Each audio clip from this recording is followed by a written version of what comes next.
whisper it, but the consumer, just like Mother Nature, is slowly re-emerging from this seemingly never-ending winter. The rest of the economy may still be weak, but shoppers, God bless them, are shedding the yoke of hibernation in order to almost single-handedly prop up British GDP. And 77% of UK national income comes from the service sector, which is dominated by consumption. So if shoppers save instead of spend, then overall GDP invariably weakens. In the boom years, households were so confident about the future that they barely saved more than 2% of their disposable income.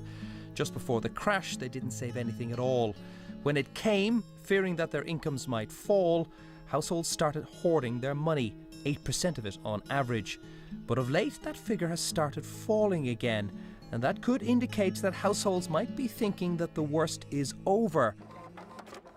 On top of that, they're repaying their debts at a slower rate than they have been since the start of this great recession. Okay, that's £4.95. But does that spell the start of a retail recovery? And what does it feel like for small independent shops who can't be cross-subsidised by other parts of a big chain? It's great. The longer the winter, the more herbal remedies we sell for colds and flu. I've found the last couple of weeks it's a bigger spend. So, people obviously, they still have the money to spend on things that they think are important. So their health, obviously at the moment, there's a lot of stress. Everybody's stressed out, they're all tired, they're run down. So people like us, we can provide things that can help them through tough times. This'll sound improbable, but despite high-profile casualties on the high street of late, notably HMV, Comet and Jessop's, the amount actually spent in shops has continued to rise despite the double-dip recession.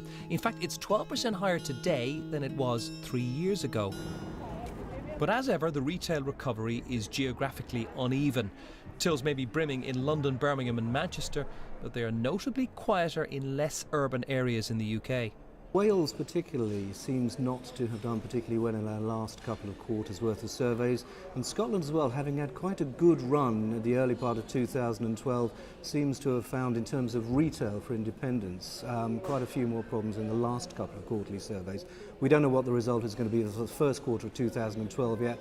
We will know at the end of next week, but at the moment we're not quite clear on it in the last quarter. But the pattern has been that the further you get away from London in the southeast, maybe the southwest has done reasonably well, but actually life has been a bit tougher. So if consumers are slowly emerging from their hibernation, is that necessarily a good thing? Remember, it was a decade-long binge of borrowing and spending which got us into this mess in the first place. And now the government is actively trying to encourage us to buy new homes, like this development beside me. In last month's budget, the Chancellor set out a new mortgage guarantee scheme worth £130 billion. The danger, though, is that could lead to a new property bubble. We're fundamentally rebalancing our economy away from debt, away from the public sector.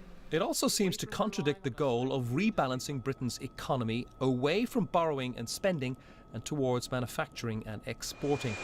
But can the UK ever become like Germany, for example? Culturally, we are a nation that actually enjoys spending, and to do that, we have become very used to having substantial amounts of debt to fund that spending. In order, therefore, to rebalance the economy, I think we're pushing against some barriers that are unlikely, in my view, to move from where they are today. The most important component in any economy is not measurable at all. Confidence is the lifeblood of economic activity and something which has been markedly absent of late. If shoppers are more optimistic about the future, though, maybe it could prove to be the start of a pleasant, if somewhat belated, springtime.